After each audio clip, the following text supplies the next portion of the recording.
माधव कुंज बिहारी। बोलिए जय राधा माधव। जय राधा माधव कुंज बिहारी। जय राधा माधव कुंज बिहारी। जय गोपी जन वल्लभ गिरिवरधारी। जय गोपी जन वल्लभ गिरिवरधारी। यशोदानंदन व्रज जन रंजन। यशोदानंदन यशोदानंदन व्रजन रंजन। यशोदानंदन यमुना तीरावनचारी। यमुना तीरावनचारी। यमुना तीरावनचारी। यमुना तीरा। जय राधा माधव कुंज बिहारी। जय राधा माधव कुंज बिहारी। जय राधा माधव कुंज बिहारी। जय राधा माधव कुंज बिहारी। हरे कृष्णा कृष्णा कृष्णा हरे हरे। हरे राम राम राम हरे हरे। हरे कृष्णा कृष्णा कृष्णा हरे हरे। सभी लोग बोलिए हरे राम राम राम हरे हरे कृष्णा कृष्णा कृष्णा हरे हरे। हरे राम राम राम हरे हरे। हरे कृष्णा कृष्णा कृष्णा हरे हरे। हरे राम राम राम हरे कृष्णा कृष्णा कृष्णा हरे हरे। हरे राम राम हरे हरे। हरे कृष्णा कृष्णा कृष्णा हरे हरे। हरे राम राम हरे कृष्णा कृष्णा कृष्णा हरे हरे। हरे राम राम हरे हरे। हरे कृष्णा कृष्णा कृष्णा हरे हरे। हरे राम राम हरे कृष्णा कृष्णा कृष्णा हरे हरे। हरे राम राम हरे हरे। हरे कृष्णा कृष्णा कृष्णा हरे हरे। हरे राम राम हरे हरे। हरे कृष्णा कृष्णा कृष्णा हरे हरे। हरे राम हरे राम राम राम हरे हरे हरे हरे कृष्णा कृष्णा कृष्णा हरे हरे हरे राम राम राम हरे कृष्णा कृष्णा कृष्णा हरे हरे हरे राम राम राम हरे हरे हरे कृष्णा कृष्णा कृष्णा हरे हरे हरे राम राम राम हरे जय जय राधा रमण हरि बोल जय जय राधा रमण हरि बोल जय जय राधा रमण हरि बोल जय जय राधा रमण हरि बोल जय जय राधा रमण हरि बोल जय जय राधा रमण हरि बोल जय जय राधा रमण हरि बोल जय जय राधा रमण जय राधा श्याम सुंदर श्री राधे जय राधा श्याम सुंदर श्री जय राधा माधव श्री राधे जय राधा माधव श्री जय राधा मदन मोहन राधा मदन मोहन श्री राधे जय राधा मदन मोहन राधा मदन मोहन जय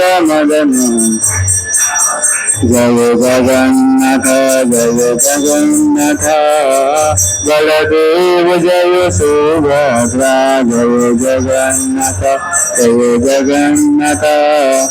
बलदेव जय गौरानिताय जय गौरानिताय जय गौरानिताय जय गौरानिताय जय जय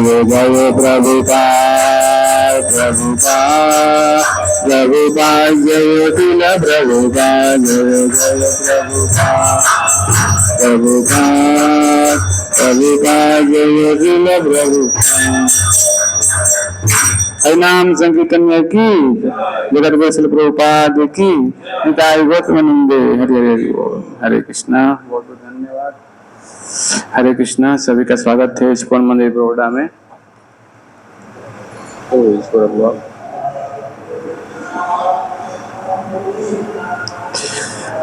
सब लोग गीता ले लीजिए, मेरे पीछे थोड़ा बोलेंगे मंगलाचरण, गीता देना हो।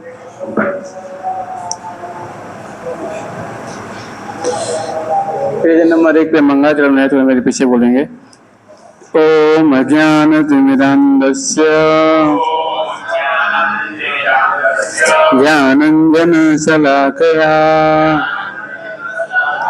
चक्षुरुन्मिलितं येन तस्मै श्रीगुरुवे नमः। श्रीचैतन्यमनोभीष्टं स्थापितं येन भूतले स्वयं रूप कदा मह्यं ददाति स्वपदान्तिकम्। वन्देऽहं श्रीगुरो श्रीयुतपदकमलम् श्रीगुरुन् वैष्णवञ्च श्रीरूपं साग्रजातम् सहगण रघुनाथान्वितं तं सजीवम् साद्वैतं सावधूतं परिजनसहितं कृष्ण चैतन्यदेवम् श्री राधा कृष्ण पादान्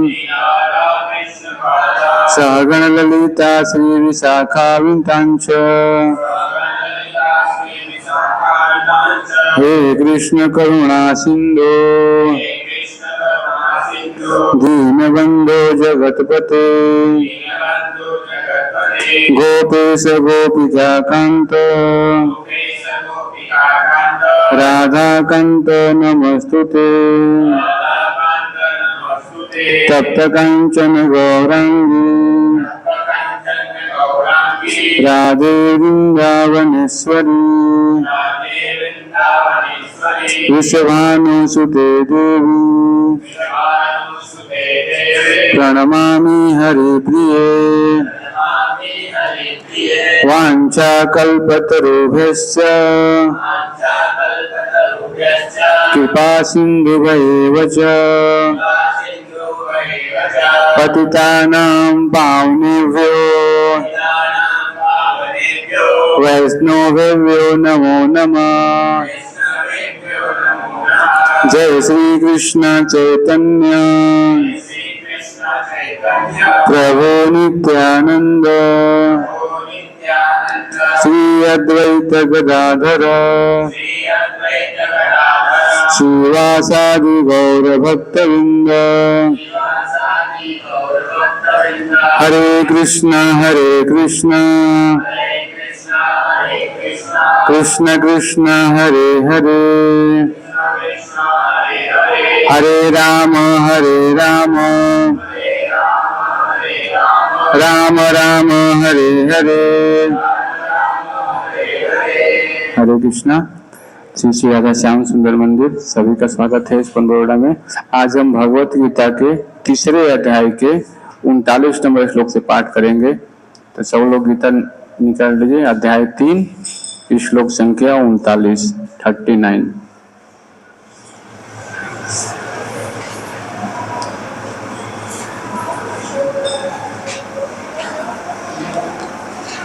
प्रभु बैग लाइएगा, वो पीछे बैग काला रखा है ना।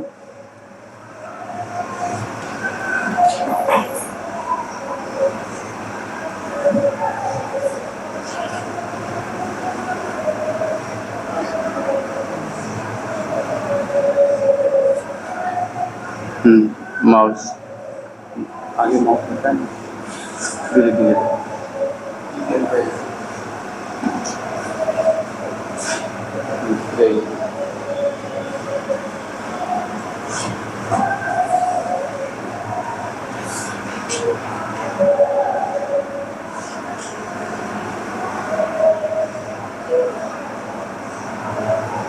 मेरे पीछे बोलेंगे।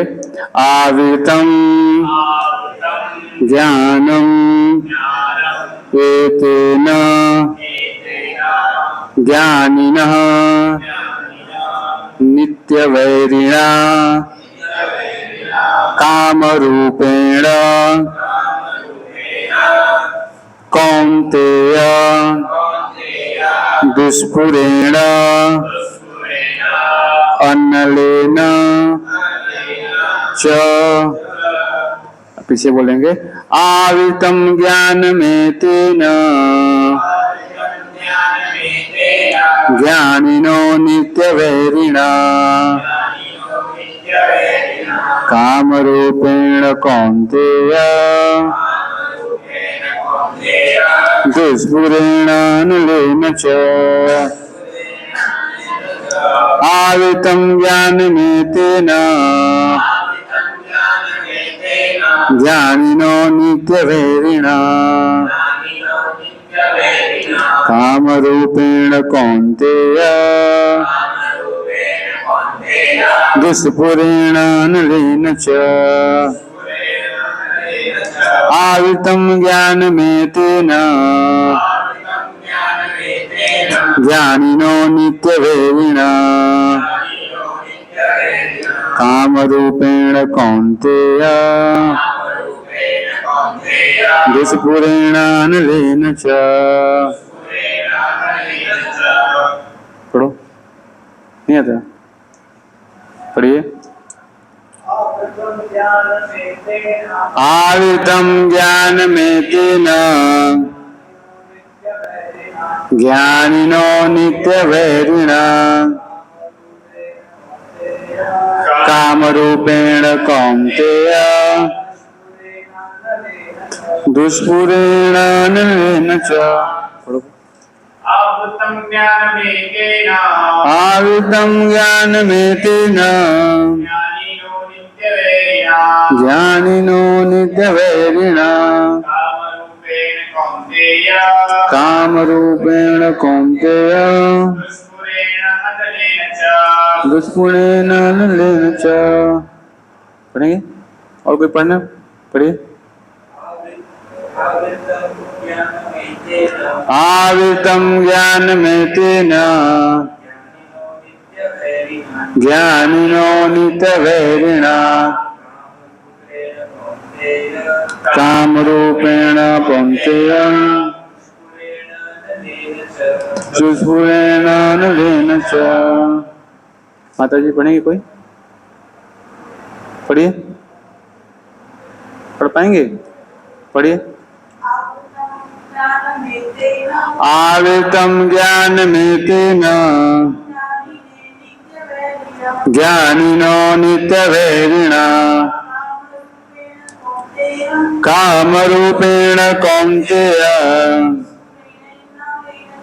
दुष्पुरेण नलेन च। तो भगवान ओम अज्ञानतिमिरन्धस्य ज्ञानाञ्जनशलाकया तस्मै श्री गुरुवे नमः। नमो विष्णुपदाय कृष्ण पृष्ठाय भूतले श्रीमते भक्ति चारु स्वामी नामने नमो विष्णुपदाय कृष्ण पृष्ठाय भूतले श्रीमते भक्तिवेदांत स्वामी नामने नमस्ते सरस्वती देवी गौरवाणी प्रचारिणे शून्यवादी पश्चात्तारिणे। तो श्रील प्रभुपाद जी का जो तात्पर्य है ये बहुत ही महत्वपूर्ण है समझने के लिए, क्योंकि भगवान के जो श्लोक निकले हैं मुख से ये अर्जुन जैसे भक्तों के लिए समझने के लिए लाभदायक है। लेकिन हम जो स्थिति है हमारी, हम बद्ध जीव के स्तर पे हैं, तो हमको क्या करना पड़ेगा? ऐसे गुरु परंपरा जो आए हैं उनका सहयोग लेना पड़ेगा। भगवान कहना क्या चाहते हैं? तो श्रील प्रभुपाद जी के बहुत हम ऋणी हैं कि उन्होंने तात्पर्य लिखा है ना। तो यहाँ पे 36 नंबर श्लोक जो है यहाँ से चालू हो रहा है पूरा ये प्रसंग इसका। अर्जुन बोलते हैं भगवान से, हे विष्णुवंशी, कि मनुष्य न चाहते हुए पाप कर्म में प्रेरित क्यों होता है? ऐसा लगता है कि उसे बलपूर्वक उसमें लगाया जाता है। ये 36 नंबर श्लोक में चर्चा हुआ था, ठीक है। फिर 37 नंबर श्लोक में भगवान बोलते हैं, हे अर्जुन, इसका कारण रजोगुण के संपर्क से उत्पन्न काम है जो बाद में क्रोध का रूप धारण करता है, जो इस संसार का सर्वभक्षी पापी शत्रु है। फिर 38 नंबर में बोलते हैं भगवान अर्जुन को कि जिस प्रकार अग्नि धुएं से, दर्पण धूल से अथवा भूण गर्भाशय से आवृत रहता है, उसी प्रकार जीवात्मा इस काम के विभिन्न मात्राओं में से आवृत रहता है। तो यहाँ पे मैंने पिछली क्लास में चर्चा किया था, जो लोग आए थे उनको मालूम होगा, मैंने कई सारे उदाहरण दिए थे। जैसे मैंने बताया था कि किसी की जब इच्छा पूरा नहीं होता है तो क्या होता है, उस व्यक्ति के लिए वो क्रोध का कारण बन जाता है ना। और फिर क्या है, इस संसार का सर्वभक्षी पापी शत्रु है। और मैंने उदाहरण दिया था कि जहाँ धुआं निकल रहा है वहां पे मतलब अग्नि है, तभी तो धुआं निकल रहा है ना। और जैसे हम चेहरा अपना देखते हैं, दर्पण में देखते हैं, अगर उस पर धूल जम जाए तो आप देख पाएंगे? नहीं देख पाएंगे। उसका करना पड़ेगा, सफाई करना पड़ेगा, तब देख पाएंगे। चैतन्य महाप्रभु ने क्या बोला है, चेतो दर्पण मार्जनम भव महादावाग्नि निर्वापणम श्रेय कैरो चंद्रिका वितरणम विद्यावधु जीवनम। इस शिष्टाष्टकम का पहला श्लोक है, चेतो दर्पण मार्जन, यानी कि चेतो चित्र रूपी दर्पण क्या करना, मार्जन करना। कैसे? ये बताया गया है कि भगवान के नाम रूपी से, है ना। तो यहाँ बताया गया है कि उसी प्रकार जीवात्मा इस काम के विभिन्न माताओं से आवृत रहता है। और फिर आज के श्लोक में क्या हो रहा है यहाँ पे, आवृतम ज्ञान में तेन, आवृतम में ढका हुआ, ज्ञानम यानी क्या, शुद्ध चेतना, एतेन यानी इससे, ज्ञान यानी ज्ञाता। इस प्रकार ज्ञान में जीवात्मा की शुद्ध चेतना से उसके काम रूपी नित्य सत्व से ढकी रहती है, जो कभी तुष्ट नहीं होती और अग्नि के समान जलता रहता है। मेरे पीछे बोलिए।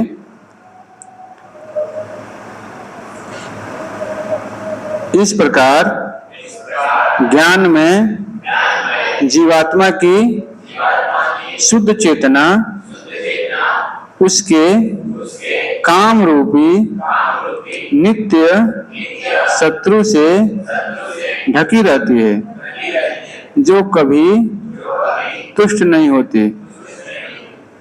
होता और अग्नि के समान जलता रहता है। तो यहाँ तात्पर्य श्री प्रभुपाद जी के मैं पढ़ देता हूँ, ध्यान से सुनिएगा आप लोग। मनुस्मृति में कहा गया है कि कितना भी विषय भोग क्यों न किया जाए, काम की तृप्ति नहीं होती। जिस प्रकार निरंतर ईंधन डालने से अग्नि कभी नहीं बुझती, भौतिक जगत में समस्त कार्यकलापों का केंद्र बिंदु मैथुन काम सुख है। अतः इस जगत को मैथुन आगार्य विषय जीवन की हथकड़ियां कहा गया है। एक सामान्य बंदीगृह में अपराधियों को छड़ों के भीतर रखा जाता है। इसी प्रकार जो अपराधी श्री भगवान के नियमों की अवज्ञा करते हैं, वे मैथुन जीवन द्वारा बंदी बनाए जाते हैं। इंद्रिय तृप्ति के आधार पर भौतिक सभ्यता की प्रगति का अर्थ है इस जगत में जीवात्मा की बंधन अवधि को बढ़ाना। अतः यह काम अज्ञान का प्रतीक है, जिसके द्वारा जीवात्मा को इस संसार में रखा जाता है। इंद्रिय तृप्ति का भोग करते समय हो सकता है कुछ प्रसन्नता की अनुभूति हो, किंतु यह प्रसन्नता की अनुभूति ही इंद्रिय भोक्ता का चरम शत्रु है। तो श्रील प्रभुपाद जी की बहुत बढ़िया से यहाँ पे बता रहे हैं कि संसार एक जेल के समान है। जेल के भीतर कौन जाता है? कैदी जाता है। मतलब इस संसार में जितने भी हम हैं सब क्या है? कैदी हैं।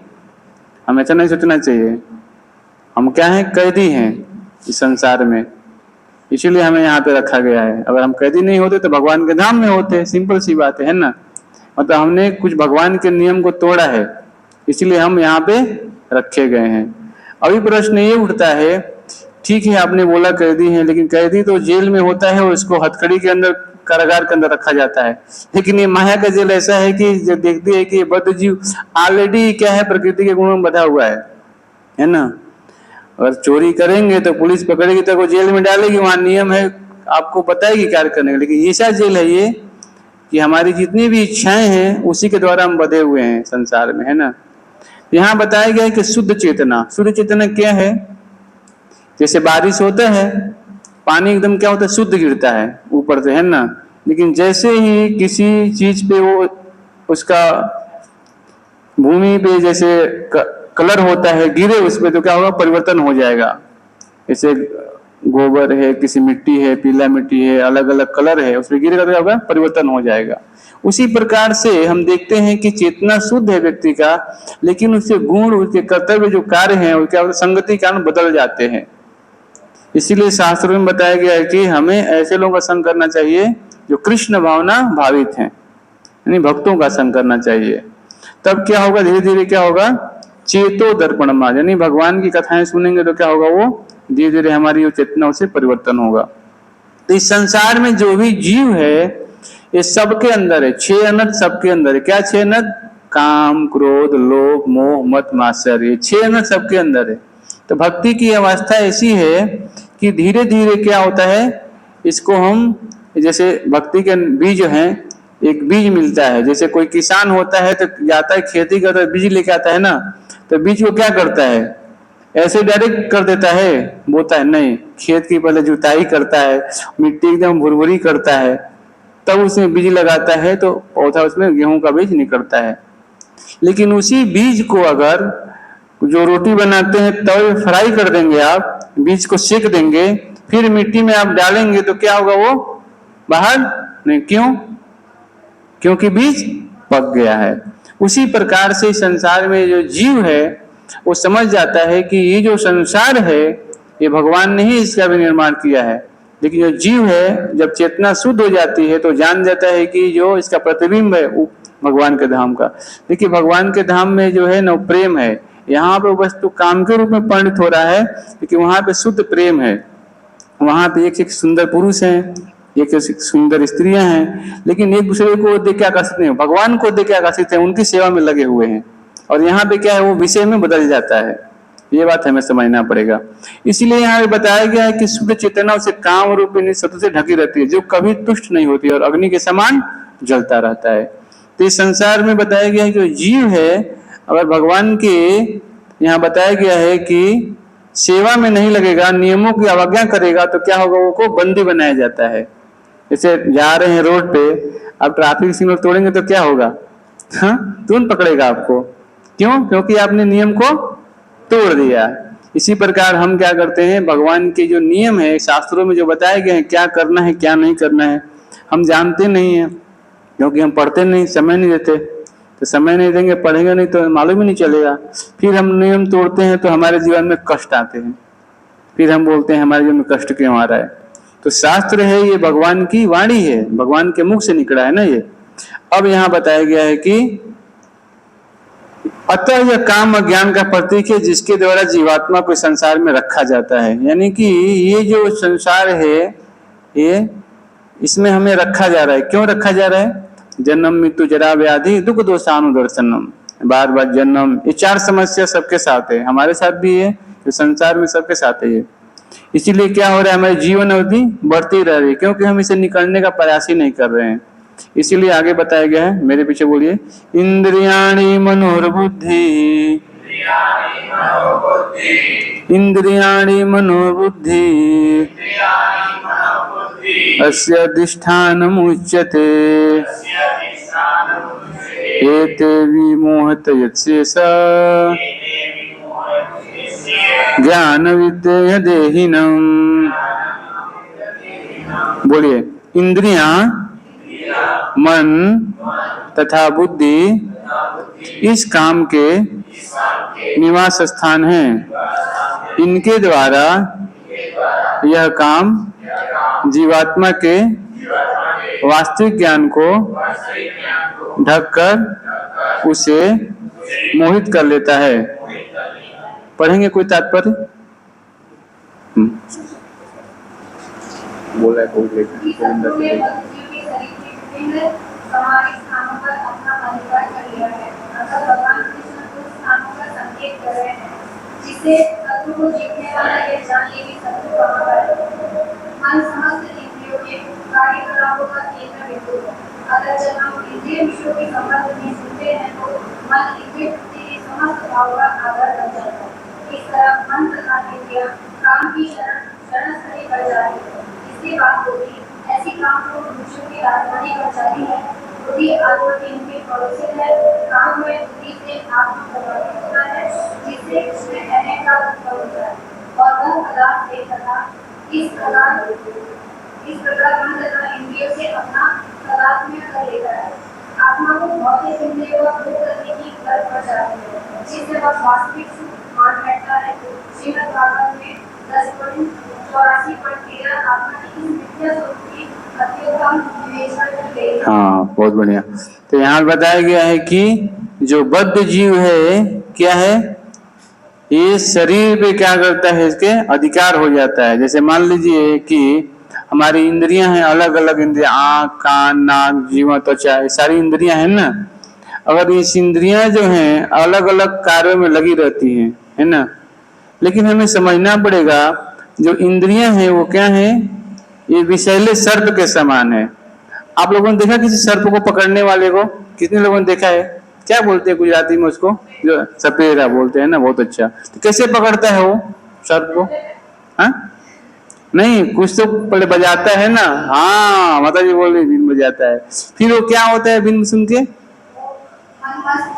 हाँ, उसमें क्या होता है, उसकी बीन को सुन करके मोहित हो जाता है, फिर वो और पूरा वो बस में आ जाता है। फिर क्या करता है, वो पकड़ के क्या करता है, उसका विष को निकाल, उसी को मालूम है कैसे पकड़ना है, कैसे क्या करना है। तो एक भक्त को भी ऐसा होना पड़ेगा, कृष्ण भावना भावित में, उसको भी आना चाहिए। शुरू में क्या होना पड़ेगा, नियमों का पालन करना पड़ेगा। भक्ति के जो विधि विधान है ये बहुत कठोरता से पालन करना पड़ेगा। ये कोई समय अव्यय करने का जगह नहीं है, ये टाइम पास करने का नहीं जगह है, ये बहुत महत्वपूर्ण जगह है। यहाँ पे आकर के मंदिर में टाइम पास ना कीजिए, है ना, ये क्योंकि आपका भी टाइम खराब होगा और हमारा भी टाइम खराब होगा, है ना। कृष्ण भावना में तो गंभीरता से लीजिए, ये कोई साधारण चीज नहीं है। आपको अनेकों जन्मों के बाद ये मौका मिला है जानने का, क्योंकि अभी तक आप भटक रहे थे ना आनंद की तलाश में, लेकिन गुरु साधु शास्त्र के अनुसार अभी हमें मिला है ये मौका जानने के लिए। तो इसको क्या करें, यूं ही नहीं गंवा देना चाहिए, है ना। क्या करना पड़ेगा, गंभीरता से लेना पड़ेगा, तभी आप समझ पाएंगे। तो यहाँ बताया गया है कि मन जो है समस्त इंद्रियों के कार्यकलापों का केंद्र बिंदु है। तो मैंने बताया था कि मन का स्थान मस्तिष्क है, यहीं से सारे विचार हमारे क्या होते हैं, आते हैं, निकलते हैं, यहीं से विचार क्या होता है, निकलता है। तो ये जो निकलता है विचार, ये आज से नहीं है। हमने जैसे बताया, एक महाराज सुन रहा था कि अनेक जन्मों में अनेक हमने कार्य किया है, सब हमारे मन पे क्या हो, ऑलरेडी चित्त पे है वो, है ना। और इस जीवन में भी देखते हैं वो चित्त पे है, लेकिन जैसे पेज है, एक एक क्या हो रहा है, लेयर इस पे चढ़ता जा रहा है, एक एक लेयर चढ़ता जा रहा है। जितना हम चीजों को देखते हैं, सुनते हैं, तो चेत पे क्या होता है, वो छपता जाता है। लेकिन ऐसा कोई दवाई है जिसे खा करके इसको हम सफाई कर दें, है कोई दवाई? कोई दवाई नहीं है।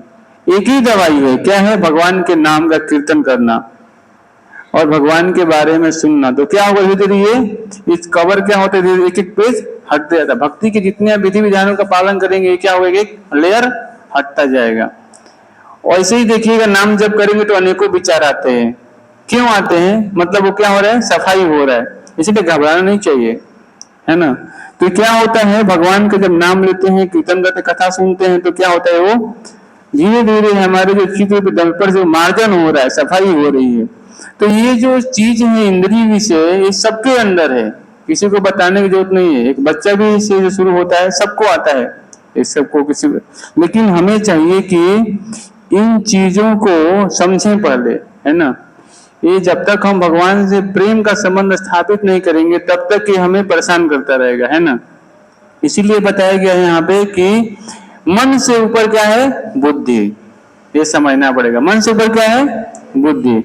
तो बुद्धि को क्या करना पड़ेगा, कृष्ण भावना भावित करना पड़ेगा। बुद्धि इसमें लगाना पड़ेगा कि हम कैसे कृष्ण की इंद्रियों को तुष्ट करें, तब क्या होगा, धीरे धीरे हमारी भगवान के साथ संबंध स्थापित होगा।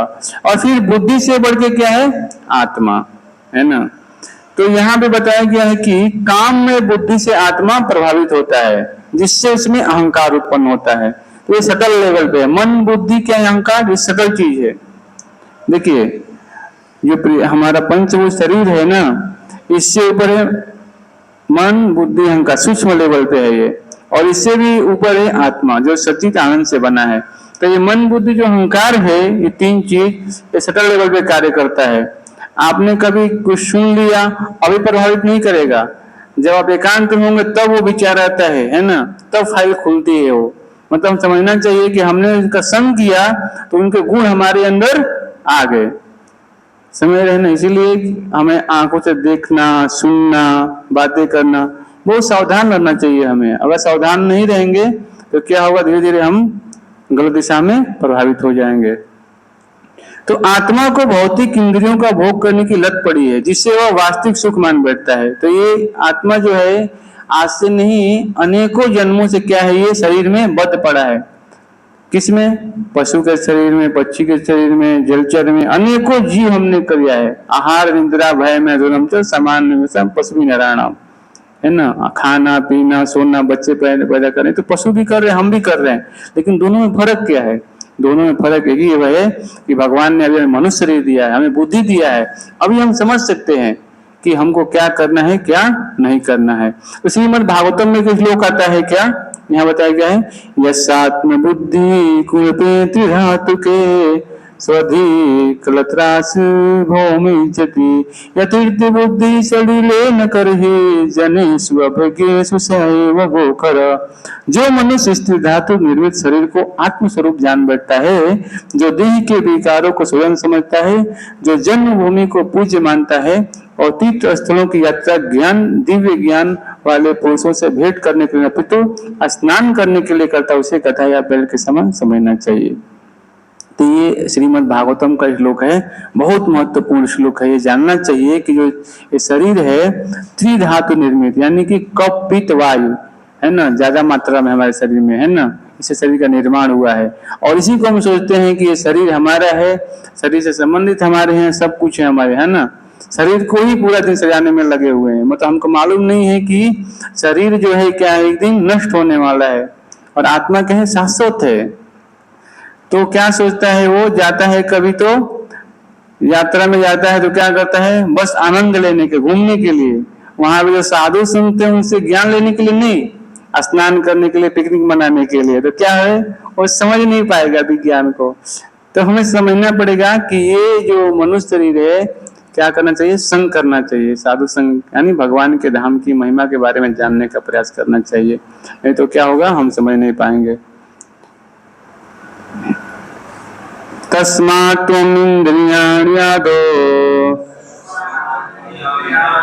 नियमं भरत ऋषभ पप्मानं प्रजसीहो न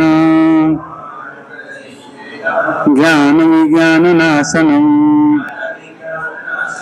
बोलिए, इसलिए हे व्रतवंशियों में श्रेष्ठ अर्जुन, प्रारंभ में ही इंद्रियों को वश में करके इस पाप के महान प्रतीक काम का दमन करो और ज्ञान तथा आत्मसंस्कार के इस विनाशकर्ता का वध करो। एक श्लोक और पढ़ेंगे, 42 नंबर। इंद्रियाणि पराणाहो, इंद्रियाणि पराणाहो इंद्रिय परो मना मनस्तु परा बुद्धि बुद्धि पर तत्व सा।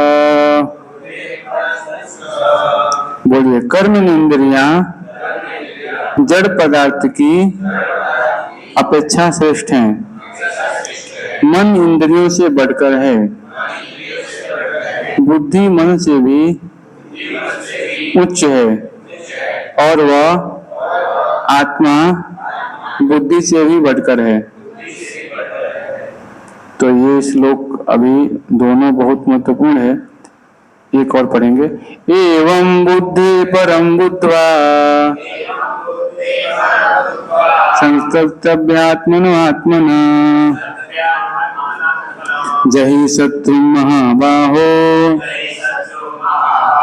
कामरूपं दुरासदम्। इस प्रकार हे महाबाहु अर्जुन, आप अपने आप को भौतिक इंद्रियों, मन तथा बुद्धि से परे जानकर और मन को सतर्क आध्यात्मिक बुद्धि कृष्ण भावनामृत से स्थिर करके आध्यात्मिक शक्ति द्वारा इस काम रूपी दूजे शत्रु को जीतो। तो ये 3 श्लोक जो है ना, बहुत महत्वपूर्ण है। लास्ट में मैं आपको पूरा डिटेल बता देता हूँ। तो हमने यहाँ पे चर्चा किया है, श्री भगवान ने अर्जुन को प्रारंभ में ही इंद्रिय संयम करने का उपदेश दिया, जिससे वह सबसे पापी शत्रु काम का दमन कर सके, जो आत्म सचकता आत्मज्ञान की उत्कंठा को विनष्ट करने वाला है। ज्ञान का अर्थ है आत्म तथा अनात्म के भेद का बोध, अर्थात यह ज्ञान की आत्मा शरीर नहीं है। विज्ञान से आत्मा की स्वाभाविक स्थिति तथा परमात्मा के साथ उसके संबंध का विशिष्ट ज्ञान सूचक होता है। श्रीमद् भागवतम 2:9-31 में इसकी विवेचना हुई है। ज्ञानम परमं गुह्यं मे यद् ज्ञानं समन्वितं सरहर्षं तदंगं च गृहाण गदितं मया। आत्मा से परमात्मा का ज्ञान अत्यंत गुह्य एवं रहस्यमय है, किंतु जब स्वयं श्री भगवान द्वारा इसके विविध पक्षों की विवेचना की जाती है तो ऐसा ज्ञान तथा विज्ञान समझा जा सकता है। भगवत गीता हमें आत्मा का सामान्य तथा विशिष्ट ज्ञान तथा विज्ञान प्रदान करती है। जीव श्री भगवान का भिन्न अंश है, अतः वे श्री भगवान की सेवा के लिए है। यह चेतना कृष्ण भावनामृत कहलाती है। अतः मनुष्य को जीवन के प्रारंभ में इस कृष्ण भावनामृत को सीखना होता है, जिससे वह पूर्णतः कृष्ण भावना भावित होकर के तदनुसार काम करे। तो यहाँ पे 2 चीज और मैं बताना चाहूंगा। ये प्रभुपाद जी लिखते हैं कि काम जो है ईश्वर प्रेम का विकृत प्रतिबिंब है और प्रत्येक जीव के लिए स्वाभाविक है किंतु यदि किसी को प्रारंभ में ही कृष्ण भावना की शिक्षा दी जाए तो प्राकृतिक ईश्वर प्रेम काम के रूप में विकृत नहीं होता। एक बार ईश्वर प्रेम के काम के रूप में विकृत हो जाने पर इसके मौलिक स्वरूप को पुनः प्राप्त कर पाना दुस्साध्य हो जाता है। फिर भी कृष्ण भावना में इतना शक्तिशाली होता है कि विलंब से प्रारंभ करने वाला भी भक्ति के विधि विधानों का पालन करके ईश्वर प्रेमी बन जाता है। तो श्रील प्रभुपाद जी के द्वारा एक पुस्तक श्रीमद् भागवतम में बताया गया है कि ऋषभ देव जो आए थे, पहला श्लोक यही बोलते हैं, नायम देहो देहो भजामनि लोके कष्टान कामा न दत्ते बिरुगामी तपो दिव्यम पुत्र गायन सत्यम शुद्ध कृष्ण तस्माद ब्रह्म सखम तमंतम। ऋषभ देव के 100 पुत्र से हजारों पुत्र करीब, तो यहाँ भी बताया था उन्होंने, हे पुत्रों, इस संसार के समस्त देहधारियों में जिसे मनुष्य देह प्राप्त हुई है उसे इंद्रिय तृप्ति के लिए दिन रात कठिन परिश्रम नहीं करना चाहिए, क्योंकि ऐसा कोमल खाने वाले कुकर सुकर को प्राप्त है। मनुष्य को चाहिए कि भक्ति का दिव्य पद प्राप्त करने हेतु वह अपने आप को तपस्या में लगाए।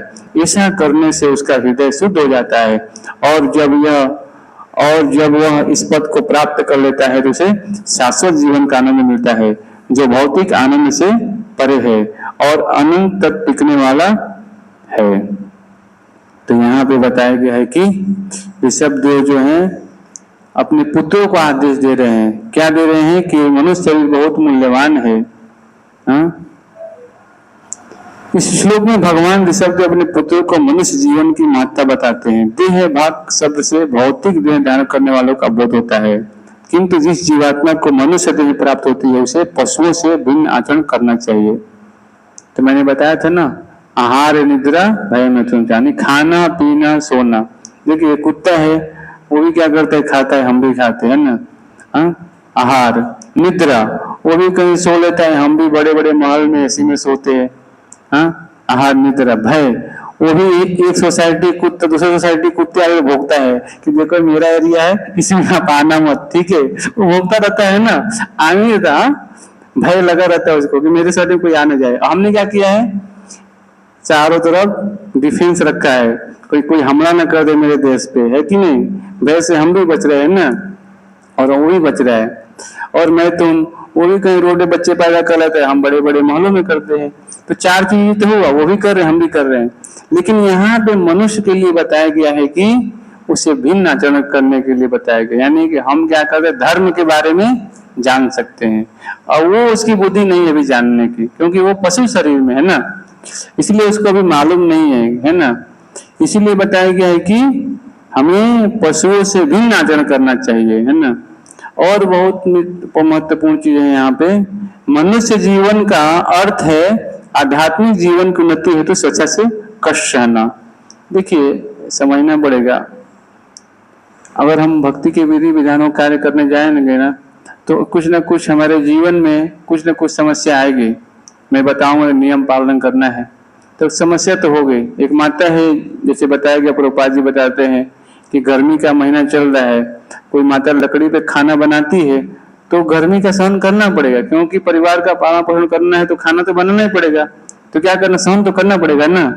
सुबह उठना है आध्यात्मिक जीवन में तो सुबह नहाना पड़ता है ठंडे पानी से, कभी कभी जनवरी के मंथ में तो नहाना पड़ता है, वही तो कष्ट, वही तपस्या हमारे लिए। आध्यात्मिक जीवन में तपस्या क्या है कि नियमों का पालन करना, स्वच्छ रहना। जब तक हम स्वच्छता का सफाई से नहीं रहेंगे, स्वच्छ कैसे रहना है, 3 दफा नहाना, ऐसा 4 दफा नहाना, यानी भगवान के जो भी बताए गए शास्त्रों का नियमों का पालन करना, यही सोचता है हमारे लिए। जो भी शास्त्र बता रहे हैं उसको कठोरता से पालन करना। अगर मांसाहार बताया गया है कि पाप है तो मांसाहार नहीं करना चाहिए। 4 चीजें हम पालन करते हैं। पहला है हम मांसाहार नहीं करते, है ना, जुआ नहीं खेलते, कहीं भी गैम्बलिंग नहीं करना चाहिए, है ना, और नशा नहीं करना चाहिए, और अवैध संबंध। ये चारों पाप के खंभे हैं। और कोई व्यक्ति 4 काम में लिप्त है तो आध्यात्मिक जीवन में आगे नहीं बढ़ सकता है। इसलिए कठोरता से हमें क्या करना चाहिए, ये 4 नियम का हमें पालन करना चाहिए। किंतु मनुष्य को दिव्य जीवन की प्राप्ति के लिए तपस्या के रूप में कष्टों को स्वेच्छा से अंगीकार करना चाहिए। दिव्य जीवन प्राप्त करने के अनंतर उसे शाश्वत आनंद प्राप्त हो सकता है। यानी कि इस शरीर में अगर आप भगवान की तपस्या के लिए कष्ट उठाएंगे तो आपको ऐसा शरीर मिलेगा जो आनंद ही आनंद रहेगा, यानी कि दिव्य शरीर। आप देखिए नारद मुनि जो हैं किसी भी लोक में कहीं भी चले जा सकते हैं, भगवान ने उनको ऐसा शरीर दिया। क्यों? क्योंकि पिछले जन्म में वो दासी के पुत्र थे। जो चातुर्मास चलता है ना, उस समय ऋषि मुनि आए थे और माता जी उनकी क्या थी? दासी थी। उन्होंने साधुओं की सेवा किया। छोटे छोटे बालक थे नारद मुनि, तो क्या किए? उन साधुओं का, वो चातुर्मास में कोई ज्यादा साधु इधर जाते नहीं है क्योंकि बारिश का मौसम होता है, तो एक ही जगह बैठ के भगवान का भजन करते हैं। तो उनकी कुटिया में रुके, है ना, और माता जी वो सेवा करती थी, भोजन बना कर देती थी, साधु की सेवा करती थी और नारद मुनि कथा सुनते थे।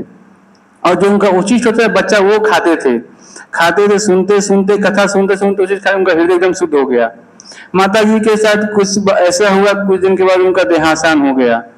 तो नारद मुनि 5 साल के बालक थे, बोल रहे भगवान को, बहुत बोले, हे भगवान आपने बहुत अच्छा किया, अभी मेरे को संसार से आसक्ति छूट गई, अभी मैं साधुओं के साथ जा सकता हूँ, सुन सकता हूँ। फिर वो भगवान की तपस्या करने के लिए निकल गए, है ना। तो हम देखते हैं कि वो जाते जाते जंगल में अनेक भगवान के लताएं देखते हैं, भौतिक चीजें देखते हैं, जो भी है, तो भगवान की प्रकृति को समझने का प्रयास करते हैं। और एक बार भगवान उनके हृदय में आते हैं, फिर चले जाते हैं, बोले देखो ये शरीर में एक जन में आप मेरे को नहीं देख पाओगे, है ना, आपको तपस्या करना पड़ेगा। फिर उन्होंने तपस्या किया। तो हम देखते हैं अगला जीवन उनका कैसे होता है, आध्यात्मिक शरीर मिलता है उनको। तो देखिए भगवान की भक्ति करने से देखते हैं कि शरीर का जो होता है वास्तविक रूप वो प्रकट होता है। भक्ति क्या है? ये एक विशेष ऐसा चीज है भक्ति कि भगवान के साथ हमारा संबंध स्थापित हो रहा है। क्योंकि हम जो है भगवान को भूल गए ना, तो हम भगवान को स्थापित करने के लिए क्या करते हैं? भक्ति के विधि विधानों का पालन करते हैं। जो आत्मा का वास्तविक स्वरूप यहाँ बताया गया, देखिए ऊपर बताया गया था अभी, इस ये देखें, कृष्ण भावना में कितना शक्तिशाली होता है कि विलंब से प्रारंभ करने वाला भी भक्ति के विधि विधानों का पालन करके ईश्वर प्रेमी बन जाता है। यानी ठीक है, मालूम नहीं था अभी तक, लेकिन कोई बात नहीं, अभी तो हम बड़े हैं फिर भी जान गए ना। जबकि 5 साल के बच्चों को ये सब बताया जाना चाहिए, लेकिन ठीक है, देर आए। हम सब कृष्ण भावना में 28 मिनट मेरा भी निकल गया, कुछ मालूम ही नहीं चलता। लेकिन ठीक है, लाभ मिलेगा, पूरा मिलेगा जब हम विधि विधानों को क्या करेंगे? अच्छे से पालन करेंगे तो लाभ तो मिलने, क्योंकि अग्नि है ना, अग्नि जलेगी, पास में जाएंगे ताप आएगा, क्योंकि स्वाभाविक है ना, ताप तो लगेगा। वैसे भक्ति ही अग्नि के समान क्या करता है? हमें पाप कर्म को जला के सब नष्ट करता है। इसीलिए यहाँ ऋषभ देव बोलते हैं अपने पुत्रों को कि मनुष्य जीवन का अर्थ है कि आध्यात्मिक जीवन की उन्नति हेतु स्वेच्छा से कष्ट सहना। निसंदेह पशुओं तथा वृक्षों को भी अपने विगत दुष्कर्मों के कारण कष्ट भोगने पड़ते हैं। अब देखिए वृक्ष है, एक ही जगह पे खड़ा है, ऐसा शरीर मिला। हाँ, शरीर में क्या है? वृक्ष शरीर क्यों मिलता है? जब कोई व्यक्ति अपने शरीर का प्रदर्शन करना चाहता है, हाँ, उसे भगवान के बताया गया है कि वस्त्र है तो पहन कर रखना चाहिए ना। आजकल क्या यही है, उसे वृक्ष शरीर नंगे खड़े रहो एक ही जगह पे, 1 इंच हिल भी नहीं सकते। सोचो कितना बड़ा पनिशमेंट है। आपको बोला जाए या मेरे को बोला जाए कि खड़े 3 घंटे खड़े रहो, कहाँ खड़ा रह पाएंगे? गर्मी, जाड़ा, वर्षा सब सहन करना पड़ता है। ऐसा उसे शरीर मिला है। पशुओं को भी देखते हैं, जितना कोई पाप कर्म करता है उतना ही छोटा शरीर मिलता है, भागवतम में लिखा है। सोचो, तो क्या हम चाहते हैं कि इसे छोटा शरीर मिले? नहीं, मनुष्य शरीर मिला है तो ऊर्ध्वगामी होना चाहिए, नहीं अभी इससे ऊपर उठना चाहिए, नीचे नहीं गिरना चाहिए। लेकिन आज की सभ्यता ऐसी है कि हमें सबको नीचे गिरा रही है, ऐसी सभ्यता है आज की, सोचिए। हाँ, इसीलिए बताया गया यहाँ पे कि निसंदेह पशुओं तथा वृक्षों को भी अपने विगत दुष्कर्मों का कष्ट भोगने पड़ते हैं, किंतु मनुष्य को दिव्य जीवन की प्राप्ति के लिए तपस्या के रूप में कष्टों को स्वेच्छा से अंगीकार करना चाहिए। दिव्य जीवन प्राप्त करने के अनंतर उसे शाश्वत आनंद प्राप्त हो सकता है। मुख्य बात तो यह है कि प्रत्येक जीवात्मा सुख उपभोग चाहता है, किंतु जब तक वह इस देह में बंदी है उसे विभिन्न प्रकार के कष्ट झेलने होते हैं। मनुष्य में उच्चतर बुद्धि पाई जाती है। हमें चाहिए कि हम गुरुजनों के उपदेश को अनुसार कार्य करें, जिससे शाश्वत सुख प्राप्त हो और हम श्री भगवान के धाम लौट सकें। तो ये जो चीज बताया गया है सुख भोग, देखिए सबको आनंद चाहिए इस संसार में। हाँ, आनंद चाहिए, क्योंकि इस जो हमारा शाश्वत सुख है, जो शरीर है स्थित नश्वर पदार्थों से परे ऊपर उठना पड़ेगा। हमें जानना पड़ेगा कि कौन सी वस्तु आध्यात्मिक है, ये हमें जानना पड़ेगा। जब कोई व्यक्ति है शरीर से गेट आत्मा निकल जाती, शरीर तो यहीं पड़ा रहता है ना, तो आत्मा शाश्वत है ना, ये हमें जानना पड़ेगा। और ये आत्मा क्या करता है, अलग अलग देहिनो इसमें जाते हैं, कौमारम यौनम जरा तथा देहांतर प्राप्ति धीरस्तत्न मुह्यति। जिस प्रकार शरीरधारी आत्मा एक शरीर को छोड़कर दूसरे में परिवर्तन होता है ना, जैसे कपड़ा है, कपड़ा पुराना हो गया फट गया तो क्या होता है, हम नहीं पहनते हैं ना, वांसांश जीर्णानि यथा विहाय भगवान बोलते हैं ना, वस्त्र फट जाते फिर हम क्या करते हैं, नया पहनते हैं। उसी प्रकार शरीर ये हमारा जीर्ण हो जाता है, तो यम यम वापी स्मरम भावम तते कलेवरम तम तमवेति तुम सदा तद्भाव भाविता। मरते में जिसकी स्मृति होगी उसके अनुसार हमें अगला शरीर मिलेगा। तो ये चीज बताया गया है कि गुरुजनों के द्वारा, गुरु साधु शास्त्र। प्रभु जी आप ऊपर बैठ सकते हैं, पैर में दर्द हो रहा है तो ऊपर बैठ जाइए प्रभु। जिसको पैर दर्द करता है चेयर पड़े हैं, आप लोग बैठ सकते हैं ना, 10 मिनट और लूंगा आप लोगों को। इस श्लोक में यह बात भी महत्वपूर्ण है कि सरकार तथा स्वाभाविक संरक्षण पिता को चाहिए कि अपने अधीनस्थों को शिक्षित करके कृष्ण भावनामृत तक पहुंचाए। ये है कर्तव्य। आज के हमारे जो पिता है ना, देखिए शास्त्र हमें बता रहा है कि पिता माता जो है उसका पुत्र है, जब तक आप अपने पुत्र को जन्म मृत्यु के चक्कर से नहीं बचा सकते तब तक आप पिता बनने का अधिकार नहीं है। भागवतम ऐसा बोल रहा है। और आपने बच्चों को जन्म दिया है तो आपका कर्तव्य है कि उस बच्चे को जन्म मृत्यु के चक्कर से बचाइए, तभी पिता बनने के आप अधिकारी, नहीं तो पिता बनने का अधिकारी नहीं है आप। यहाँ भागवतम बता रहा है कि संरक्षक पिता को चाहिए कि अपने अधीनस्थों को शिक्षित करके कृष्ण भावनामृत तक पहुंचाए। कृष्ण भावनामृत के बिना प्रत्येक जीव जन्म तथा मृत्यु के चक्कर में सदा के लिए उलझता रहेगा। मतलब अगर आपने पुत्र को जन्म दिया है और आप जन्म मृत्यु की तरह से नहीं बचा सकते तो कई जन्म वो झेलेगा, उसका साइकिल चलेगा, आपका भी चलेगा, उस जन्म वो भी चलेगा। सोचिए कितना बड़ा कष्ट है। हाँ, इसीलिए बच्चों को चाहिए कि बताएं कृष्ण भावनामृत के बारे में। कृष्ण भावनामृत सबके ही हृदय के अंदर है, कोई भी संसार में जीव है सबके अंदर कृष्ण भावनामृत है, लेकिन क्या है वो ढक गया है। कैसे ढक गया है, जैसे बता रहा हूं आप लोग समझ जाइएगा। बारिश हो रहा है ना, तो कोई लकड़ी है बारिश में छोड़ देंगे तो गीला हो जाएगा ना, लेकिन जैसे ही धूप होगा वो लकड़ी फिर से सूख जाएगा, फिर कहीं अग्नि जल रही है लाके उसमें डाल देंगे कुछ फिर जलने लगेगा। मतलब संसार में जीव भूल गया है कृष्ण को, लेकिन अंदर में सुख चेतना में है। किसी के द्वारा, आपके द्वारा, किसी भक्तों के द्वारा गीता हाथ में पहुंच गया, कोई भक्त गया कीर्तन करने के लिए, भगवान का काम इसके नाम में पड़ गया, वो मंदिर आ गया, भगवान के दर्शन किए, घंटा बजाया, भगवान का प्रणाम किया, भक्तों का संपर्क हुआ, वो अग्नि क्या होगी, जल जाएगी। ऐसा होता है। देखो कृष्ण भावना में सबके अंदर है, लेकिन किसी न किसी कारण से भगवान क्या करते हैं, हृदय में किसी भक्त को भेज देंगे, कहीं ना कहीं व्यवस्था करते हैं कि जीव संसार से पुनः संबंध स्थापित करे। कोई जीव जल्दी स्वीकार कर लेता है, कोई अनेक जन्म लग जाता है। बहुनाम जन्म नामंते ज्ञानवान पड़ते वासुदेव समिति सौ महात्मा सुदुर्लभ, भगवान बोलते हैं अनेक जन्म जन्मांतर के वजह से ज्ञान होता है वो कृष्ण के पास आता है। अभी आप सोचिए इतनी बड़ी बड़ौदा में आबादी है, कौन समझना चाहता है, लेकिन किसी न किसी का पुण्य भाग्य वही यहाँ आके बैठेगा। ऐसा भी सोचना, सब नहीं ले पाएंगे इसको। आज मैं सुन रहा था भागवतम क्लास, कल का ये सुन रहा था। कई बार क्या होता है कि लोग समझ नहीं पाते इस विज्ञान को। भगवान हमें प्रेरणा देते हैं कि जाना चाहिए बाहर और ये पुस्तक बांटना चाहिए, तो हम जाते हैं, ठीक है, लोगों को बोलते हैं गीता लीजिए पढ़िए, लेकिन भगवान मेरे हृदय में हो, मैंने ज्ञान दे तो मैं गया, लेकिन आपके हृदय में भगवान परमात्मा रूप में है। आपको बोले देखो ये साधु है, इसकी बात मत सुनना, ये आपको भक्त बनाएगा, ये आपको बताएगा, है ना, इसकी बात मत सुनना। देखिए भगवान हमारे अंदर, हमको प्रेरणा दे रहे उसको बताओ, लेकिन उसके अंदर भी है। हाँ, उसको बोल रहे तुम कहाँ फंसने जा रहे हो इसमें, अभी तुम्हारा उम्र नहीं हुआ है, बुढ़ापे का काम है भक्ति करना। दूसरे लोग भी बोलेंगे आपको, जब गीता में जाके बोलेंगे, पत्नी बोलेगी अभी क्या समय है तो आपकी, बुढ़ापे में भक्ति करिएगा, बच्चों का भी तो होता है। अंदर ज्ञान देने वाले वही हैं। सर्वशः हृदय सन्निविष्टो मत्त स्मृति ज्ञान अपनम च, स्मृति और विस्मृति।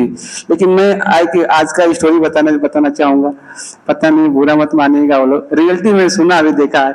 मैं 5-6 साल से अभी हम जाते हैं नगर संकीर्तन में, प्रभु जी भी थे, आज गए थे कीर्तन में तो देखा उन्होंने। आज उल्टा केस हो गया। कई बार क्या होता है कि मैं जीता देता हूँ तो माताएं मना करते हैं कि अभी मत लो, थोड़ा टाइम लगा है। लेकिन आज उल्टा एक पुरुष ने एक पत्नी को बोला, आपने देखो तुम लो मत, पड़े पड़े धूल खाती है, पढ़ना मत अभी, क्योंकि ले तो पढ़ो, तो पढ़ो ही मत। तो पत्नी तो बहुत इच्छा थी लेने की, उसके पढ़ने की, बोली ठीक है अभी नहीं लूंगा, बाद में लूंगा।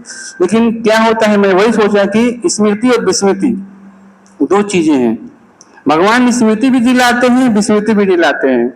अगर विस्मृति का वहां चला दे तो कोई अविद्या का भूल जाएगा सब। जैसे अन्य के जन्म में देखो, पिछले जन्म में क्या नहीं मालूम था, कुछ नहीं मालूम है, भगवान ने क्या कर दिया, आवर्तन कर दिया, ढक दिया। अगर पिछले जन्म में मालूम चल जाए कि मैं पशु था, तो इस जीवन में क्या होगा, पूरा दिन सोचता रहूंगा पशु था पशु था। इस जीवन में परेशानी रहेगी, इसलिए भगवान ने कहा कि हमें भुला दिया। मालूम चल जाएगा तो क्या आराम से रह पाएंगे आप, पिछले जीवन का चिंता करते रहेंगे पूरा दिन। हाँ, लेकिन भगवान ने भुला दिया, मौका दिया है कि देखो मनुष्य शरीर मिला है, अभी आपको ऊपर उठना है, तो भगवान भुला दिए। तो भगवान की बड़ी कृपा है कि हमें क्या करते हैं, भक्ति में भक्तों के संबंध से बताते हैं। उन्हें इस बंधन से मुक्त कराने के लिए तथा प्रसन्न तथा आनंदित बनाने के लिए भक्ति योग की शिक्षा दी जानी चाहिए। विमूढ़ सभ्यता ही अपने नागरिकों को भक्ति योग तक पहुंचाने वाली शिक्षा से वंचित रखती है। तो ये है आज की हमारी राज्य सरकार, वो नहीं चाहती है कि स्कूलों कॉलेजों में अभी तक ये बटे। और देखिए अभी मान्यता भी मिल गया है, लेकिन अभी उसे शिक्षक नहीं है जो इसको लेकर के बताएं विज्ञान को, है ना। तो गवर्नमेंट को चाहिए कि इस गीता को स्कूलों कॉलेजों में भेजे, तभी क्या होगा, परिवर्तन आ सकता है, नहीं तो कोई दूसरा मार्ग नहीं है ना। और यहाँ बताया गया है, कृष्ण भक्ति के बिना मनुष्य कुकर सुकर के तुल्य है। अब बताइए, कुकर सुकर प्रभुपाद जी बोलते हैं। भगवान ऋषभदेव ने अपने उपदेश वर्तमान समय में अत्यंत अनिवार्य है। मनुष्य को इंद्रिय तृप्ति के लिए कठोर परिश्रम करने की शिक्षा दी जाती है और जीवन में उनका कोई मह उद्देश्य नहीं रहता। मनुष्य जीव को उपार्जन के लिए भोर होते ही अपने घर से निकलता है और ठसाठस भरी हुई लोकल रेलगाड़ी पकड़ता है। उसे अपने कार्यालय तक पहुंचने के लिए 1 या 2 घंटे तक खड़े रहना पड़ता है। मुंबई कौन कौन गए हैं, मुंबई लोकल ट्रेन यात्रा किया, देख लिया ना आप लोगों ने, यही होता है सुबह सुबह धक्का। प्रभुपाद जी बोल रहे हैं वहां पे, देखिए भागवतम क्या है, 5,000 साल पूर्व व्यासदेव ने बता दिया हमें। अभी ऐसा चीज है कि आगे क्या होने वाला है वो भी इसमें लिखा है ना। अगर पढ़ेंगे तो मालूम चलेगा ना। प्रभुपाद जी बताते हैं कि क्या करता है वो, उसे अपने कार्यालय तक पहुंचने के लिए 1-2 घंटे तक खड़े रहना पड़ता है। फिर वह बस पकड़ता है, अपने कार्यालय पहुंचता है। कार्यालय में वह 9 से 5 बजे तक मेहनत का काम करता है और घर लौटने से फिर से 2-3 घंटे लग जाते हैं। भोजन उपरांत संभोग करके निद्रा में लीन हो जाता है। इन समस्त कष्टों का एकमात्र लाभ थोड़ा सा मैथुन सुख है। यन मैथुनादि गृह में यदि सुखम में तुच्छम। भगवान ऋषभदेव स्पष्ट कहते हैं कि मनुष्य जीवन इस प्रकार जीने के लिए नहीं मिला है, क्योंकि ऐसा भोग तो कुकर सुकर भी करते हैं। वास्तव में कुकर सुकर को मैथुन सुख के लिए इतना कठिन परिश्रम भी नहीं करना पड़ता। मनुष्य को चाहिए कि कुकर सुकर का आचरण न करके भिन्न प्रकार का जीवन जिए। अतः वहाँ उसके विकल्प का उल्लेख किया गया है कि मनुष्य जीवन तपस्या तथा आत्म संयम के लिए है। तपस्या के द्वारा वह भवबंधन छूट सकता है और कृष्ण भावनामृत में रह करके मनुष्य को शाश्वत सुख की सुनिश्चितता मिल जाती है। भक्ति योग के लिए द्वारा वह जीवन निर्मल हो जाता है। जीवात्मा जन्म जन्मांतर तक सुख की अन्वेषण करता है, किंतु इस अकेले भक्ति योग से वह अपनी सभी समस्याओं का हल पा सकता है। फिर वह अविलंब भगवत धाम जाने का भागी हो जाता है। इसकी पुष्टि भगवत गीता में हुई है। मेरे पीछे बोलेंगे, जन्म कर्म च मे दिव्यम एवं यो वेत्ति तत्त्वता तत्त्वादेहं पुनर्जन्म नयति मामेति सो अर्जुन।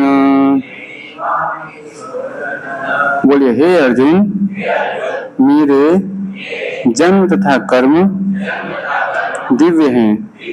जो मनुष्य यह जान लेता है वह देह को त्याग कर इस भौतिक जगत में फिर जन्म नहीं लेता, वरन मेरे सनातन धाम को प्राप्त होता है। तो यही महत्वपूर्ण चीज है कि न तद्भासते सूर्यो न शशांको न पावको यद् गत्वा न निवर्तन्ते तद्धाम परमम्। ये भगवान को धाम जो शाश्वत है, हमें जानना पड़ेगा। और हम जो यहाँ रह रहे हैं क्या है? प्रतिबिंब है। अभी देखिए, भगवान का नाम का जब कितने लोग करते हैं? हाथ उठाइए। रोज माला कितने लोग करते हैं? बहुत अच्छा, चलो सब लोग करते हैं। तो ये बताया गया है कि जो हम नाम जपते हैं तो एक स्टेज है, एक विधि है इसका जानने का, ऊपर उठने के लिए। श्रील प्रभुपाद जी का एक पुस्तक है, आप लोग चाहिए पढ़िएगा इसको, हरे कृष्ण कीर्तन के नाम से लिखा है प्रभुपाद जी ने। जब इनके शिष्य लोग साथ में घूमते थे तो प्रभुपाद जी कुछ भी बोलते थे उसको रिकॉर्ड कर लेते थे। आज जाएंगे इस्कॉन DRT पे तो अनेकों प्रभुपाद जी का लेटर मिलेंगे, वाणी मिलेगी, जिसको सुन करके अभी हमारा जीवन परिवर्तन हो रहा है। क्योंकि उनकी जो वाणी थी वो दिव्य थी। तो उनको शिष्यों ने कुछ रिकॉर्डिंग किया है, कुछ रखा है, तो हम पढ़ के समझ पा रहे हैं। मुझे सुनकर प्रसन्नता हुई है कि अनेक शंकाओं का एवं संदेहों की अपेक्षा तुम जप कर रहे हो। यही विधि है शंकाएं एवं संदेह होने पर भी जब कीर्तन जारी रखते हैं तो शंकाएं सब नष्ट हो जाती हैं और श्री कृष्ण की कृपा सच्चा ज्ञान उजागर होता है। तो प्रभुपाद जी बता रहे हैं कि अनेक मन में संदेह शंकाएं आती हैं। जैसे एक उदाहरण देता हूँ। एक बार प्रभुपाद जी के पास एक वैज्ञानिक आए तो प्रभुपाद जी ने बोला, देखो उनके मन में ऐसे ऐसे प्रश्न थे, बहुत सारे प्रश्न थे उनके मन में। सोच रहे थे वो क्या कि जाऊंगा तो ये प्रश्न करूंगा, वो प्रश्न करूंगा। तो प्रभुपाद जी ने बोला, उनके शिष्यों ने, एक काम करो, अभी एक हमारे किचन में थोड़ा बर्तन धोने की सेवा है ना। आज जानते हैं हमारे जीवन में बर्तन धोने के छोटा मोटा बर्तन नहीं होता है बड़े बड़े पतीले होते, बड़े बड़े। तो उस वैज्ञानिक को लगा दिया उस बर्तन धोने के लिए। जब 1 घंटा 2 घंटा बर्तन खूब धोए तो प्रश्न तो मन में चल ही रहा था, लेकिन सोचते सोचते उनका उत्तर भी वहीं मिल गया। बर्तन धोते धोते उस प्रश्न का उत्तर उनको वहीं मिल गया। मतलब क्या है, प्रभुपाद जी क्या सिखाना चाहते थे? पहले क्या है, उसे मिनिमल सेवा, समझ रहे ना, शारीरिक सेवा। जब शारीरिक सेवा पसीना गिरता है ना, तब व्यक्ति को मालूम चलता है, अहंकार होता है ना, करता हमें थे, मैं ही करता हूं। तो क्या होता है, वो अहंकार मिट जाता है, फिर वो क्या होता है, समझ पाता है। तो इसीलिए बताया गया कि पीलिया रोगी का उदाहरण दिया गया। जब पीलिया पीड़ित रोगी को खाने के लिए मिश्री दी जाती है तो उसे कड़वी एवं बेस्वाद लगती है। तो कैसा होता है मिश्री? मिश्री कैसा है? लेकिन रोग है पीलिया का तो कैसा लग रहा है? कड़वा लग रहा है। देखिए, परंतु इसका अर्थ यह नहीं कि मिश्री मीठी और स्वादु नहीं है, वो तो उस रोग के कारण कड़वी लगती है। इतना ही नहीं, रोग मुक्त होने के लिए रोगी को मिश्री ही खानी होगी। अब देखिए, पीलिया रोग है तो मिश्री ही खाना पड़ेगा, तभी धीरे धीरे कटेगा और पितरोग सही हो जाएगा। तो कृष्ण भावनामृत में आ गए हैं, नाम जप करेंगे तो नींद आएगा, मुख से नाम नहीं निकलेगा। हाँ, मम माया दुरत्या, माँ काम करने बैठेंगे तो ये काम वो काम, दुनिया भर काम बाकी रहेगा। गीता पढ़ने बैठेंगे तो बहुत सारे चीज आएंगे, व्यवधान आएगा। शांति से, आजकल तो शांति से 1 घंटा बैठ पाना भी मुश्किल है। कृष्ण भावनामृत में कुछ कार्यकलाप करना है तो नहीं बैठ सकते आप, इतना आज का बाहर की स्थिति बहुत खराब है। तो हमें समझना पड़ेगा कि शुरू में ये हमें कष्ट होगा, लेकिन कष्ट को ब्रह्म मुहूर्त में ही उठ करके सुबह सुबह भगवान के नाम का जप करना, गीता पढ़ना सुबह ही कर देना चाहिए। 1-2 घंटा बैठ के भगवान का कर लेना चाहिए, फिर बाहर निकलना चाहिए। क्योंकि सुबह सुबह आध्यात्मिक बुद्धि हमारी हो जाएगी, फिर हम बाहर संकल्प को कर पाएंगे, क्योंकि बुद्धि हमारी आध्यात्मिक हो जाएगी। अभी हमने पढ़ा ना कि मन से ऊपर बुद्धि है। जब हमारी बुद्धि कृष्ण भावना भावित हो जाएगी तो फिर हम कुछ गलत कार्य नहीं करेंगे। फिर हमारे अंदर में विचार आएगा, नहीं शास्त्र में ऐसा लिखा है, ये कार्य नहीं करना चाहिए। कृष्ण भावना बुद्धि के द्वारा क्या करेंगे, इसको काट पाएंगे, क्योंकि शस्त्र मिल जाएगा, वो शस्त्र शास्त्र का शस्त्र मिलेगा, आध्यात्मिक शस्त्र मिलेगा आपको, फिर आप समझ पाएंगे। नहीं तो क्या होगा, फिर आप गलत कार्य में प्रवृत्त हो जाएंगे, फिर बाद में गिल्टी होगा, मैंने ऐसा क्यों किया। ऐसा सबके साथ होता है। इसलिए यहाँ बताया गया है कि यहाँ बताया गया वह तो उस रोग के कारण कड़वी लगती। इतना ही नहीं, रोग मुक्त होने के लिए रोगी को मिश्री ही खानी होगी। जैसे जैसे उसका रोग कम होगा वह मिश्री की मिठास का अनुभव करेगा, यानी धीरे धीरे बीमारी ठीक होगी तो मीठापन आएगा। इसी प्रकार हम सब रोगी हैं। देखिए प्रभुपाद जी बोल रहे हैं, इस संसार में जो है सब रोगी है, कोई ठीक नहीं, सब बीमार पड़े हैं, सबको भवरोग हुआ है। भवरोग क्या है, देहात्म बुद्धि है ना, भवरोग है। और यदि केवल नाम संकीर्तन ही हमारा उपचार है, माया हमारे मनों में अनेक शंकाएं एवं निरर्थक संदेह भरेगी। अब देखिए माया का काम ही ऐसा है, माया यानी जो नहीं है उसी को बोलेगी ये सत्य है, समझ रहे हैं ना, प्रतिबिंब है ना, परछाई को हाथ में पकड़ेंगे तो आएगा हाथ में, कभी नहीं आएगा। तो हमें समझना पड़ेगा कि अनेक शंकाएं मन में आएंगी। अगर भगवान का नाम कीर्तन करने जाएंगे अनेक संदेह भी होगा आपको, मैं क्यों नाम जप करूं, क्यों भगवान का नाम लूं, इससे लाभ क्या होगा, ऐसे आता है विचार, है ना। तो माया का काम ही ऐसा है, इसलिए हमें भटकना नहीं चाहिए। नाम करेंगे तो क्या हो, धीरे धीरे मुक्त होंगे आप। परंतु यदि हम कीर्तन करते रहे तो हमारा रोग दूर होता रहेगा। शंकाओं की ओर ध्यान मत दो, तब धीरे धीरे हम कृष्ण नाम संकीर्तन के मधुर अमृत का आस्वादन कर सकेंगे। रिकॉर्डिंग बंद कर दो, हो गया। तो